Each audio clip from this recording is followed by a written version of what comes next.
মক্কার মুশরিকরা শোনো, 360 খোদার কোনো ক্ষমতা নাই। 360 খোদার সামনে যারা মাথা নত করে তারা হলো মুশরিক, তারা জাহান্নামী। অতএব এই 360 খোদার কোনো ক্ষমতা নাই, কোনো শক্তি নাই, বরং একজন ক্ষমতার মালিক, তিনি কে?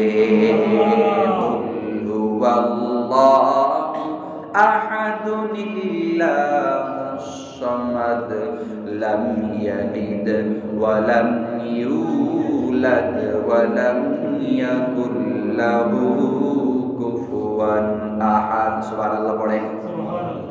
কুল হুয়াল্লাহু আহাদ।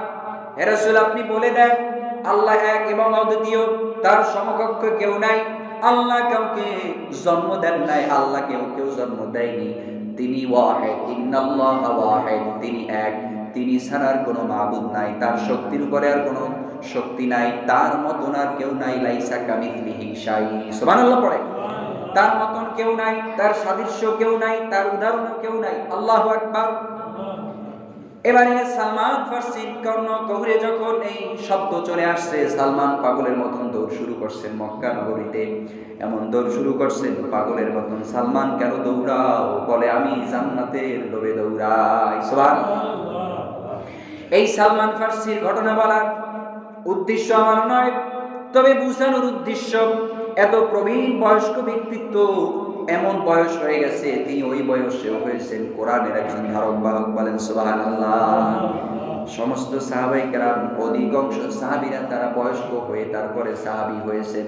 তারা ওই বয়সে কোরআনে কারীম শুধু তেলাওয়াত শিখেন নাই, মুখস্থ করেছেন, কোরআনের উপরে ডিগ্রি নিয়েছেন, কোরআনের উপরে মুফাসসির হয়েছেন, কোরআনের উপরে মুহাক্কিক হয়েছেন, কোরআনের উপরে তাফসীরকারক হয়েছেন, কোরআনের মুজাদ্দিদ হয়ে গেছেন। বলেন সুবহানাল্লাহ। তারা যদি পারে, তারা তো মনে হয় ফেরেশতা, আর আমরা তো মনে হয় মানুষ, নাকি? কি বলেন? তারা যদি পারে তাহলে আমরা পারতাম না? এখন তাহলে আপনি যদি কিয়ামতের ময়দানে আল্লাহর সামনে দাঁড়ায় বলেন, আল্লাহ যদি বলে, ও বান্দা, ও আব্দুর রহমান, ও আব্দুল করিম, ও আব্দুস সত্তার, আমি তো তোমাকে লম্বা 100 বছরের 60 বছরের হায়াত দিয়েছিলাম, তুমি কি করেছো? ও আল্লাহ, আমি তো এই করেছি, নামাজ পড়ছি, যা কিছু করছি। আল্লাহ বলবে, নামাজ তো কিছুই হয় নাই, তুমি গায়রিল মাগদুবির জায়গায় পড়েছো গায়রিল মাগদুবি, তুমি সিরাতাল মুস্তাকিমের জায়গায় পড়েছো সিরাতাল মুস্তাকিম। নামাজ হইছে নি? জোরে কোন নামাজ হইছে নি? অক্ষর পরিবর্তন হয়ে গেলেই তো নামাজ শেষ।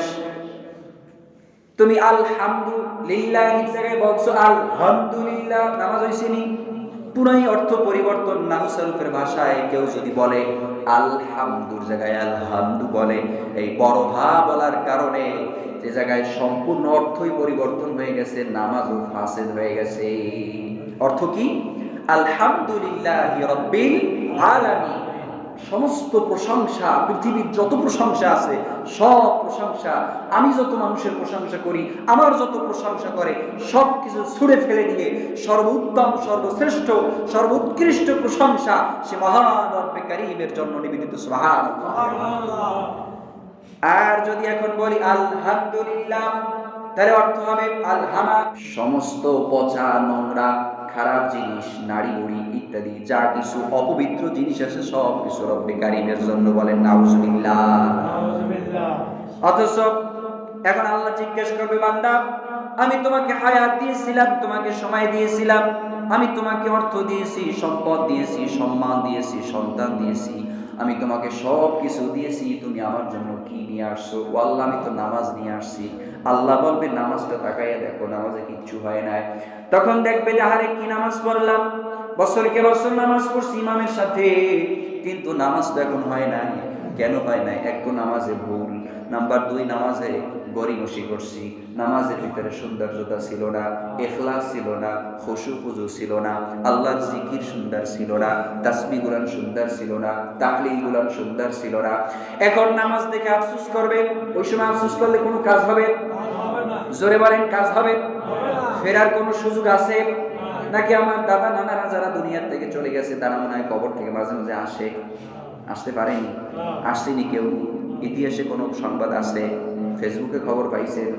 ও আমার ভাইয়েরা, আমার বন্ধুগণ, এই জন্য এখন সময় আছে, এখনই সময় আমাদের প্রস্তুত হওয়ার। কবরের প্রস্তুতি এখন থেকে নিতে হবে। আমাদের কিন্তু আজান হয়ে গেছে, ইকামত হয়ে গেছে, নামাজ শুধু বাকি রয়ে গেছে। আমরা এখন সবাই নামাজের প্রস্তুতি নিচ্ছি, ঠিক কি ঠিক না? তাবারাকাল্লাযী বিয়াদিহিল মুলকু ওয়া হুয়া আলা কুল্লি শাইইন কাদির আল্লাযী খালাকাল মাউতা ওয়াল হায়াতা লিয়াবলুয়াকুম আইয়ুকুম আহসানু আমালা। আল্লাহ বলতেছেন, বান্দা, আল্লাযী খালাকাল মাউত, আমি শুরুতে মৃত্যুকে সৃষ্টি করছি। আল্লাহ আগে বলছেন আল্লাযী খালাকাল মাউতা ওয়াল হায়াত, আগে আল্লাহ আনছেন মাউত। কেন মাউত আনলেন আর হায়াত কেন পরে আনলেন? তাফসীরের ভিতরে, অসংখ্য তাফসীরের ভিতরে তাফসীরকারক উল্লেখ করেছেন আল্লাযী খালাকাল মাউত, আল্লাহ কেন আগে মাউতকে সৃষ্টি করলেন, এরপরে হায়াত কেন দিলেন? আল্লাহ মাউতকে সৃষ্টি করছেন এই কারণে আগে মাউত আনছেন, তারপরে হায়াত আনছেন। একটা কারণ হলো, ও বান্দা শোনো শোনো, তোমার জন্য আগে মৃত্যুকে সংবাদ তোমার কানে পৌঁছাইয়া দিলাম। যখন তোমার যখন জন্ম হয়েছে, নবজাতক যখন তুমি ছিলা, যখন দুনিয়াতে নতুন আসছো, সবার মুখে খুশি আনন্দের হিল্লোল বসে গিয়েছে, মসজিদে মিষ্টির সয়লাভ বসে গিয়েছে, ইমামের পকেটে হাতিয়াও ঢুকে গিয়েছে, ইমামও খুশি, মা বাবাও খুশি, দাদা দাদিও খুশি, নানা নানিও খুশি, পরিবারের সবাই খুশি। এই সময় তোমার দুনিয়াতে আসার সাথে সাথে তোমার কানে কিন্তু আজান দেওয়া হয়েছে, ডান কানে আজান, বাম কানে ইকামত হয়ে গেছে। এখন তো আজান হলো, ইকামত হলো, নামাজ দরকার আসেনি? জোরে কোন আসেনি? আমাদের যে নামাজ হবে একটু পরে, নামাজের পরে আজান হয়েছে কি হয় নাই? হয়েছে। আজানের পরে নামাজ কি একটু দেরি হয় কি হয় না? কিন্তু ইকামতের পরে মনে হয় 1 ঘন্টা দেরি হয়, 5 মিনিট, 10 মিনিট, 1 মিনিট দেরি হয় নাকি? আজান হয়ে গেছে, ইকামত হয়ে গেছে, এখন নামাজের জন্য প্রস্তুতি। ইমাম বলতেছে সাউ সুফুফাকুম ইরতাদিলু, সকলেই সাবধান, সাউ সুফুফাকুম, সকলেই কাতারবদ্ধ হয়ে দাঁড়াও, সোজা হয়ে দাঁড়াও, সাবধান, রব্বে কারীমের সামনে দণ্ডায়মান হয়েছি আমরা সকলে মিলে, সুবহানাল্লাহ পড়েন। সুবহানাল্লাহ। তার মানে ইকামত দেওয়া শেষ, ইকামতের সাথে সাথে নামাজের জন্য প্রস্তুতি। কারো টাকুন নিচে যদি লঙ্গি টঙ্গি থাকে জায়গায় পড়ে আল্লাহর সামনে দাঁড়াচ্ছে, খুবই একটা কায়মানুবাক্যে নত জানু হয়ে আল্লাহর সামনে দাঁড়ানোর প্রস্তুতি নিচ্ছে। তো এমন সময় ইমাম হঠাৎ করে বলে আল্লাহু আকবার, সুবহানাল্লাহ পড়ে। ও আল্লাহ, আপনি সবথেকে শ্রেষ্ঠ, আপনি সর্বশক্তিমান, আপনার সামনে আমি দাঁড়িয়ে গিয়েছি, আমি আপনার কাছে স্যালেন্ডার হয়ে গেছি। আজান শুরু হয়ে গেছে, ইকামত শুরু হয়ে গেছে, আবার নামাজেও ইমাম দাঁড়িয়ে গেছে। এখন নামাজ শেষ হয়ে যাবে, সালাম ফিরিয়ে সকলে বিদায় হবে। চিল্লায় বলেন ঠিক কি ঠিক না?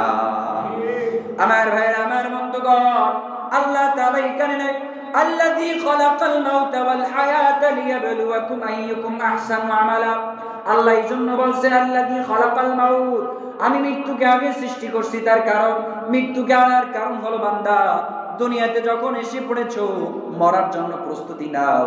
আজান হয়ে গেছে ডান কানে, ইকামত হয়ে গেছে বাম কানে, এখন শুধু নামাজ বাকি রয়েছে। নামাজটা যেদিন হবে সেই দিন তোমার চির বিদায় নিয়ে আমার সাথে সাক্ষাৎ নিতে হবে। চিল্লায় বলেন ঠিক কিনা? এজন্য মানুষ যখন মারা যায় আমরা একটা দোয়া পড়ি, ইন্না লিল্লাহি ওয়া ইন্না ইলাইহি রাজিউন। এই দোয়াটা পড়েন কি পড়েন না?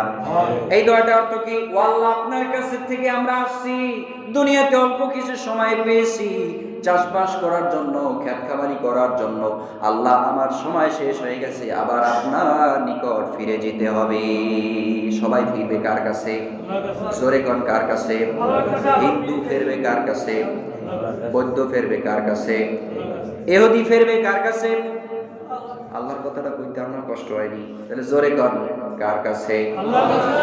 তাহলে হিন্দু ফিরবে আল্লাহর কাছে, খ্রিস্টান ফিরবে আল্লাহর কাছে, বৌদ্ধ ফিরবে আল্লাহর কাছে, ডোনাল্ড ট্রাম্প সেও ফিরবে আল্লাহর কাছে, ডক্টর ইউনূস সেও ফিরবে আল্লাহর কাছে, খালেদা জিয়া চলে গেছে সেও ফিরছে কার কাছে? যত ক্ষমতাশালী ব্যক্তি আছে সবাই দাঁড়াবে কার সামনে? কিয়ামতের ময়দানে মনে হয় যে সরকার ছিল সে মনে হয় আলাদা চেয়ারে বসবে নাকি, আর যে মসজিদের ইমাম সাহেব ছিল সেও মনে হয় আলাদা চেয়ারে বসবে, মুসল্লি মনে হয় আলাদা চেয়ার। কোনো পার্থক্য আসেনি। যারা ধনী তারা মনে হয় সোফায় বসবে কিয়ামতে, আর যারা গরিব তারা মনে হয় পার্টি লাইসে বসবে। তাহলে কোথায় বসবে? সবাই একই হালাতে থাকবে, সবাই থাকবে উলঙ্গ, সকলেই থাকবে জামাবিহীন বস্ত্রবিহীন ব্যক্তিত্ব, কারো কোনো পরিচয় থাকবে না। ওখানে কোনো ধনী নাই, কোনো গরিব নাই, কোনো সাদা নাই, কোনো ফর্সা নাই, কোনো উঁচা নাই, কোনো লম্বা নাই, কোনো ক্ষমতার বাহাদুরি নাই, কোনো সরকার, কোনো প্রেসিডেন্টের কোনো মূল্য আল্লাহর সামনে বিলকুল পরিমাণ নাই। আল্লাহর কাছে মূল্য তাহলে কার? যারা আমালান সালিহা, যারা নেক আমল করে রব্বে কারীমের সামনে দাঁড়াবে, তারাই হলো মূল্যবান ব্যক্তিত্ব। তারাই আল্লাহর সামনে মাথা উঁচু করে দাঁড়িবে এবং তারা আল্লাহর কাছে বলবে, রব্বে কারীম, আমাদের সঙ্গে যারা ছিল আমরা চাই তাদেরকে নিয়ে একসাথে জান্নাতে যেতে। বলেন সুবহানাল্লাহ, জোরে জোরে বলেন আল্লাহু আকবার। সেই দিন আমার নেতা কোনো কাজে আসবে না, যার জন্য আমি জীবনকে বিসর্জন করে দিলাম, আর বারবার বলে গর্ব করে, আমার ভাই, আমার দাদা, আমার মা গণতন্ত্রের জন্য জীবন দিয়ে দিছে। কিসের জন্য? জোরে কর, কিসের জন্য? গণতন্ত্রের জন্য। গণতন্ত্র প্রতিষ্ঠা করার জন্য বাংলার জমিনে জীবন দিছে। সুবহানাল্লাহ, সুবহানাল্লাহ, নাউজুবিল্লাহ। আমার ভাইরা, আমার বন্ধুগণ, একটা বিষয় মনে রাখতে হবে। গত 2 সপ্তাহ আগে বলেছি, দেশ আগে নাকি আমার ঈমান আগে? বাংলাদেশ আগে না আমার ঈমান আগে? এই রাষ্ট্রীয় ক্ষমতা আগে নাকি আমার ঈমান আগে? ঈমান বিক্রি করে কখনো দেশ রক্ষা আমার দরকার নেই, কিন্তু আমার ঈমান আগে। ঈমান যদি বেঁচে থাকে তাহলে দেশ আমি মাথায় তুলি, ঠিক কি ঠিক না? আর ঈমান যদি না বাঁচে এই দেশের গুল্লি আমি মারি, ঠিক কি না? দেশ আমার কোনো আসে যায় না, মরলে আমার কোনো কি, দেশে মাটি যদি নাও দেয় আমার কোনো আসে যায়, কিন্তু আমি মরার পরে যদি রব্বে কারীম আমাকে কবুল করে নেয় তাহলে এর থেকে বড় সফল আর কিছু হতে পারে? আমার ভাইরা, আমার বন্ধুগণ, আমার জানাজায় যদি লক্ষ কোটি মানুষ এসে আমার ফুল আমার গলায় পড়াইয়া দেয়, কিন্তু আল্লাহ যদি আমার জন্য জাহান্নাম প্রস্তুত করে রাখে, এই ফুল কোনো কাজে আসবে না। এজন্য মরহুম আল্লাহর ওলি বলতেন, একজন খাস ওলি বলতেন, ও মুরিদরা শোনো শোনো, তোমরা সবাই মিলে যদি আমাকে ফুলের মালা পরাইয়া দাও, আর আমার আল্লাহ যদি আমার জন্য জাহান্নাম প্রস্তুত করে রাখে, এই ফুলের মালা আমার কোনো কাজে আসবে না।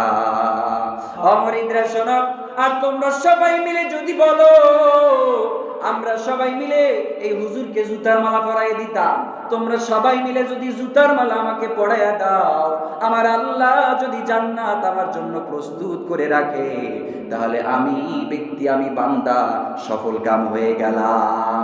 এই জুতার মালা আমার কোনো আসে যায় না। আমার ভাইরা, আমার বন্ধুগণ, বুঝের বিষয়, আমরা কেন বেঁচে আছি, কেন বেঁচে থাকি, আমরা খাই কেন, আমরা চাকরি করি কেন? বলেন, আল্লাহর জন্য? আমরা খাই হলো বেঁচে থাকার জন্য, চাকরি করি বেঁচে থাকার জন্য, সংসার করি বেঁচে থাকার জন্য। আর বেঁচে থাকি কেন? আল্লাহর দ্বীন প্রতিষ্ঠা করার জন্য। বেঁচে থাকি কেন? ইসলাম প্রতিষ্ঠা করার জন্য। বেঁচে থাকি কেন? রব্বে কারীমের গোলামি করার জন্য। বেঁচে থাকি কেন? আল্লাহকে ডাকার জন্য। বেঁচে থাকি কেন? জিকির করার জন্য। বেঁচে থাকি কেন? রব্বে কারীমের কুদরতি কদমে সেজদা করে হায়াতকে কাটানোর জন্য। তাহলে আমরা খাই কিসের জন্য? জোরে কোন, খাই কিসের জন্য? বেঁচে থাকার জন্য। চাকরি করি কিসের জন্য? আর বেঁচে থাকি কিসের জন্য? জোরে কোন, কিসের জন্য? যদি এর বিপরীত হয় তাহলে আমার মূল্য আল্লাহর কাছে নাই। এর বিপরীত যদি হয়, আল্লাহর কাছে আমার মূল্য একটা মশার ডানা পরিমাণ নাই। এখন বলবেন যে মশার ডানা কেন? আল্লাহ উদাহরণ দিচ্ছে কেমন সেটা। আচ্ছা, আপনার কাছেই বলি, মনে করেন এই যে মাসিপুরে যত মশা আছে সব মশা কালেকশন করে আনলাম, আনার পরে মশার ডানা ছিঁড়ে ছিঁড়ে পলিথিন করে বড় একটা অনেক মশার ডানা একত্র করে, না আপনার যদি বলি এটা কিনবেন নি কেন? যদি কি করবো? কোনো কাজে লাগবে না? লাগবে সংসারের কোনো কাজে, না লাগবে নিজে খাওয়াও যাবে না, কিচ্ছু করা যাবে না, যাবেন? তাই কোনো দাম আছে? তাম পৃথিবীর মূল্য আল্লাহর কাছে মশার ডানা পরিমাণ। তাম পৃথিবীর মূল্য আল্লাহর কাছে মশার ডানা পরিমাণও নাই। কিন্তু একজন ইমানদারের ইমানের মূল্য এই তাম পৃথিবীর থেকে আল্লাহর কাছে মূল্যবান। সুবহানাল্লাহ। এই জন্য কিয়ামতের ময়দানে শুধু যে ব্যক্তি একবার পড়ছে লা ইলাহা ইল্লাল্লাহ মুহাম্মাদুর রাসূলুল্লাহ, যে এই বাক্যটা যে পড়েছে এবং যে এটার উপর ইস্তেকামতের সাথে প্রতিষ্ঠিত থেকে মৃত্যুবরণ করেছে, আল্লাহ বলেন ওই ব্যক্তির এই শুধু কালেমাটা যদি এক পাল্লায় রাখা হয়, মিজানের একটি পাল্লায় রাখা হয়, তাম পৃথিবীকে যদি 7 আসমান, শুধু পৃথিবী না, এই পৃথিবী হলো 7 আসমানের ভিতরে এই যে প্রথম আসমানের ভিতরে একটা গোবরের ডাই, কিসের ডাই, এই যে মুগ ডাল খাইছেন নি, হ্যাঁ মুসুরি ডাল খাইছেন নি, এই যে এক আসমানের ভিতরে একটা মুসুরি ডালের থেকেও ছোট তাম পৃথিবী এবং 7 আসমান 7 জমিন, যা কিছু নবমণ্ডল ভূমণ্ডলে যা কিছু রয়েছে সব কিছু যদি অপর পাল্লায় রাখা হয়, তাহলে ওই কালিমার ওজন এত হবে 7 আসমানের পাল্লা হালকা হয়ে কালিমার ওজন ভারী হয়ে যাবে। আচ্ছা বলেন, তাম পৃথিবী 7 আসমান 7 জমিন নবমণ্ডল ভূমণ্ডলে যা কিছু রয়েছে, মহাকাশে যা কিছু রয়েছে, সপ্তম আসমান থেকে লাউহে কলম কুরসি যা কিছু রয়েছে না কেন, সব কিছু ভিতরে বাংলাদেশটা কত বড়? সবকিছু যদি এক জায়গায় নেওয়া হয় আর বাংলাদেশটা নেওয়া হয়, তাহলে এর কি কোনো অস্তিত্ব আছে? এর দিকে কেউ ফিরে তাকাবে? কেমন যেন পিঁপড়ের মতন পায়ের নিচে পড়ে গেছে, ঠিক না? তাহলে এই বাংলাদেশ যদি গোল্লায় যায়, আমার কোনো আসে যায়, তাহলে আমার ইমানের মূল্য সব থেকে বেশি, ঠিক না? আমার ভাইরা, আমার বন্ধুগণ, এজন্য যে কথার থেকে আসছে এই কথা আবার ফিরে যাই। সাহাবায়ে কেরাম রাদিয়াল্লাহু তাআলা আনহু তারা কিন্তু কোরআনে কারীম শিখেছে বুড়ো বয়সে, আর আমরা এখন যদি বলি আমার বয়স বেশি হয়ে গেছে, এখন শেখা সম্ভব নয়। এখন আমি আপনাদের সাথে তাল মিলাই, ঠিক আছে, শেখা যখন সম্ভব নয়, তাহলে এখন পরিত্রাণের উপায় কি? কিয়ামতের ময়দানে আল্লাহ তো দাঁড়ায় ধরবে, বুড়ো তুমি কেন কোরআনে কারীম একবার তেলাওয়াত করলা না? আমি আপনাদের খেয়াল আছে কিনা জানি না, আরো হয়তো মাস কয়েক আগে শিখাইয়া দিছি, কেউ যদি কোরআনে কারীম তেলাওয়াত করতে নাও পারেন, অন্ততপক্ষে প্রতিদিন একবার কোরআন শরীফ মেলে এরকম লাইনের উপরে হাত বুলাবেন। বলছিলাম কিনা মনে আছেন? আচ্ছা, কারা কারা আজকে হাত বুলাইছেন একটু দেখি তো। না হুজুর, মাশাআল্লাহ মাশাআল্লাহ, আলহামদুলিল্লাহ, হ্যাঁ ঠিক আছে। তার মানে আমল চলে মোটামুটি, ঠিক না? তারা অনেকে বলে বয়ান প্রতি সপ্তাহে হয়, কাজে আসে না, এই যে 2-1 কাজে আসলেই যথেষ্ট, ঠিক কি না? কি বলেন, ঠিক না? তাইলে কোরআনে কারীম তেলাওয়াতের মুহাব্বতের জন্য করণীয় হলো প্রতিদিন হলো মুহাব্বত করে কোরআনে কারীম বুকের সাথে নিতে হবে। বুকের সাথে নিয়া এরপরে দুরূদ শরীফ পড়বেন, আল্লাহর কাছে বলবেন, আল্লাহ আমি কোরআন শরীফ পড়তে পারি না, ও আল্লাহ বয়স হয়ে গেছে, বুঝি নাই, এখন তো বুঝে আসছে হুজুরের বয়ান শুনে। রব্বে কারীম, কোরআনে কারীম তেলাওয়াতের যোগ্যতা, সক্ষমতা, ইচ্ছা, আগ্রহতা আমার ভিতরে দান করেন। আমি যেন মরার আগ পর্যন্ত কোরআন শেখার চেষ্টা চালাইয়া যাইতে পারি, কোরআন শিখে যেন মরতে পারি, তৌফিক দান করে। এরকম দোয়া করতে হবে কার কাছে? জোরে বলেন, কার কাছে? আর প্রতিদিন কমপক্ষে 1 পৃষ্ঠা হলেও তেলাওয়াত করতে হবে, কিছু সময় হলেও তেলাওয়াত করতে হবে। কোরআনে কারীম তেলাওয়াত না করলে জিকিরের হক আদায় কোনোদিন সম্ভব। অথচ আল্লাহ বলেন, ইয়া আইয়ুহাল্লাযীনা আমানু যকুরুল্লাহা যিকরান কাসীরা, এ মুমিন বান্দারা, উযকুরুল্লাহ, তোমরা জিকির করবা কার? জোরে বলেন, কার? যিকরান কাসীরা, শুধু জিকির করতে বলে না, কাসীরা মানে বেশি বেশি, যিকরান কাসীরা ওয়াসাব্বিহুহু বুকরাতাও ওয়া আসীলা, সকালে এবং সন্ধ্যা। এই জায়গায় মানে সকালে একটু আর সন্ধ্যা একটু, এটা বুঝায় না। অর্থাৎ তাফসীরের ভিতরে আসছে সকাল থেকে শুরু করবা সন্ধ্যা পর্যন্ত, আবার সন্ধ্যা থেকে শুরু করে সকাল পর্যন্ত জিকির করবা কার? এখন সকাল থেকে কি শুরু করবেন? সুবহানাল্লাহ সুবহানাল্লাহ আলহামদুলিল্লাহ, এইটা নেই, শুধু এইটা না, এটা তো সকালে কিছু আমাদের অন্তরের খোরাক, অন্তরকে পরিষ্কারের জন্য আমরা করি, ঠিক না? বলবেন তাহলে হুজুর, তাহলে সকালে আর সন্ধ্যায় যে জিকিরটা করি এটা কেন করি? প্রশ্ন আছে না? কি আসেনি? কেন করি? তাহলে প্রশ্ন শোনেন, কেন করি? উদাহরণস্বরূপ হাদিসের ভিতরে একটা উদাহরণ আসছে যে যখন বান্দা গুনাহ করে, কি করে? সাদা কাগজ, চেনেন তো? সাদা কাগজে যদি কেউ এরকম কলম দিয়ে দাগ দেয়, অথবা কাপড়, সাদা কাপড়ে কলম দিয়ে দাগ দিয়েছে, 1টা 2টা 3টা 4টা, এরকম যদি 1 বছর দাগ দিতে থাকে, তাহলে এই সাদা কাপড় কি সাদা থাকবে না লাল হয়ে যাবে? লাল হবে না কালা হবে? কালা কলম দিয়ে দাগ দিলে কি লাল হয়নি? মনোযোগ আছে তো? সাদা কাপড়ে যদি আপনি দাগ দেন কলম থেকে, তো এই সাদা কাপড় আর সাদা কাপড় থাকবে, এটা কি হয়ে যাবে? কালো হয়ে যাবে। তো বান্দা যখন গুনাহ করে, মুমিন বান্দা যখন গুনাহ করে, তার অন্তরটা যখন পৃথিবীতে আসে, তার অন্তর থাকে সাদা। সুবহানাল্লাহ পড়েন। এজন্য বাচ্চারা দেখবেন একা একা খেলাধুলা করে, কাদের সাথে খেলায়? কোন লোক আছে? ফেরেশতার সাথে খেলায়। সুবহানাল্লাহ। ওরা ফেরেশতাদের দেখতে পায়, এমন কি হাদিসের ভেতরে আসছে, ওরা এমন না শুধু ফেরেশতা নয়, ওরা আসমান পর্যন্ত দেখতে পায়। সুবহানাল্লাহ। ওরা জান্নাতের দরজা খোলা তাও দেখতে পায়। আল্লাহু আকবার। এমন কি জান্নাতের ভিতরে যে হুর পরি আছে, ওরা যে নাচে গান গায়, ওই গান ওরা শুনতে পায়। বলেন সুবহানাল্লাহ। এই জন্য ওরা মাঝে মাঝে দেখুন একা একা হাসে। আমার মেয়ের দিকে আমি তাকাই, মাঝে মাঝে দেখি আমি কিচ্ছু বলতেছি না, আমি বসে আছি, একা একা হাসতেছি, একা একা। তখন বুঝতেছি এই তো জান্নাতের সাথে, হুরদের সাথে খেলাধুলা করে। সুবহানাল্লাহ। কারণ কি? অন্তর পবিত্র, অন্তরে কোনো হারাম ঢোকে না, গুনাহ বোঝে না, হারাম খাদ্য খায় না, এখন মায়ের দুধ খায়, হালাল খাদ্য খায়। এই কারণে অন্তর পবিত্র, কোনো গুনাহ অন্তরে, অন্তর সাদা। আবার যখন বয়স হয়ে যাবে, নফসে আম্মারা যখন ঢুকে যাবে, শয়তান যখন ঢুকে যাবে, তখন গুনাহ করা শুরু করবে, আর কালো দাগ, কালো দাগ যখন পড়বে, এখন এই কালো দাগ সারানোর ঔষধ আছে না নাই? সাদা কাগজে, সাদা কাপড়ে যখন কালো দাগ লেগেছে, বাজার থেকে দৌড় দিয়ে যাই সাবান কিনি, ঠিক না? এখন সাবান কেনার পরে সাবানটা আইনি তো কাপড়ের উপর মাখা শুরু করি নাকি? তাহলে কি করতে হবে? শুরুতে নিয়ম আছে। কি আছে নিয়মটা? কি নিয়ম? হলো আগে ওই কাপড়টা পানিতে ভিজাইতে হবে, ভিজানোর পরে এরপরে তারপর সাবানটাও ভিজাইতে হবে, এরপরে সাবান ঘষতে হবে, তারপরে কি করতে হবে? তারপর শুকা দিতে হবে নাকি? আরো কাজ আছে নি? কি কাজ? এখন কাজ হলো ওই সাবানটা নেওয়ার পরে এবারে ঘষতে হবে। সুবহানাল্লাহ, সুবহানাল্লাহ, আলহামদুলিল্লাহ, ঠিক না? লা ইলাহা ইল্লাল্লাহ।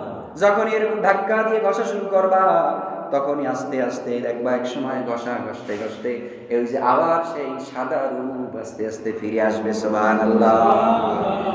এজন্য আমরা জিকির করি, লা ইলাহা ইল্লাল্লাহ, সুবহানাল্লাহ, আলহামদুলিল্লাহ, আল্লাহু আকবার। এবার আল্লাহ আল্লাহ জিকির করি। কি করি?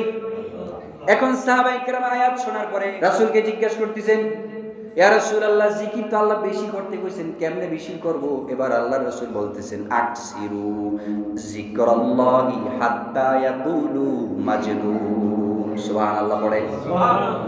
এমন ভাবে জিকির করবা, এমন ভাবে জিকির করবা যাতে মানুষ দেখলে বলে যে এ তো পাগল হয়ে গেছে। আচ্ছা বলেন, এখন আমরা জিকির করি আস্তে না জোরে? জোরে কোন? আস্তে না জোরে? আমরা যখন ইমাম সাহেব বলে জোরে সরে বলেন সুবহানাল্লাহ, তখন আস্তে বলি না জোরে বলি? এখন বলেন জোরে কেন বলে?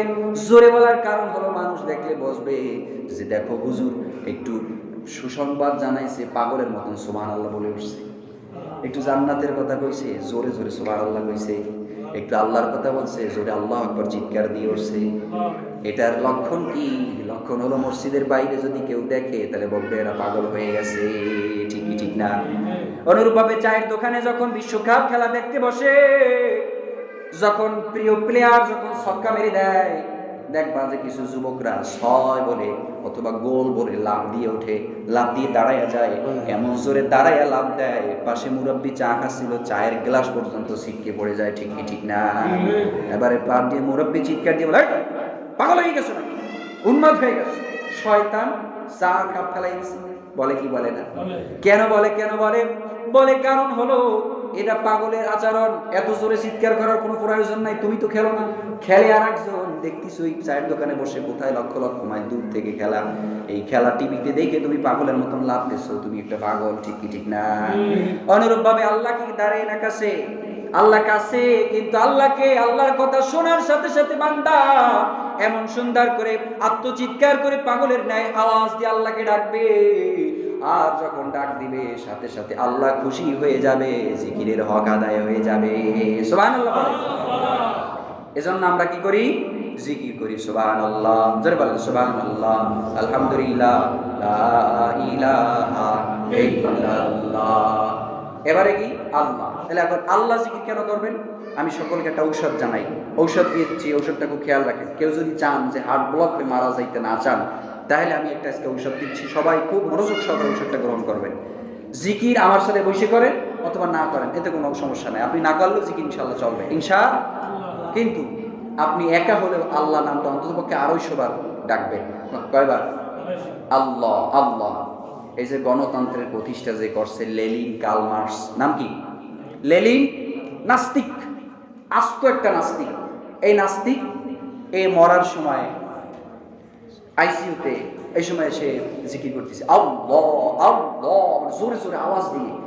তার সঙ্গপাঙ্গ যারা আছে তারা কয়, হুজুর কি অবস্থা, বাণিজ্য তো রাখবেন না? কয় কে? তা কি হয়েছে? বলে এতদিন আপনি বলছেন আল্লাহ বলতে কিছু নাই, আল্লাহ বলতে কি বলে? আল্লাহ বলতে নাউজুবিল্লাহ, এটা কবেন না, বুঝে আসেন। আল্লাহ বলতে কিছু নাই, নাউজুবিল্লাহ কি মনে চায় না? অথচ আপনি এখন মুমূর্ষ অবস্থায় মরার সময় চলে আসছে, এখন যদি আপনি আল্লাহ আল্লাহ ডাকেন তাহলে তো আমাদের কোনো এই যে থাকবে না। আমাদের কি, আমাদের এই যে সংগ্রাম, আমাদের এই যে প্রতিশ্রুতি আমাদের থাকবে না, আমাদের তো মাথা কাটা যাবে। তখন ডাক দিয়ে বলে, ও সঙ্গভঙ্গরা শোনো, জানি না কেন আমি আল্লাহ শব্দ বলতেছি, কিন্তু যখনই আমি আল্লাহ বলি তখন বুকের ব্যথা কমে যায়। সুবহানাল্লাহ পড়েন।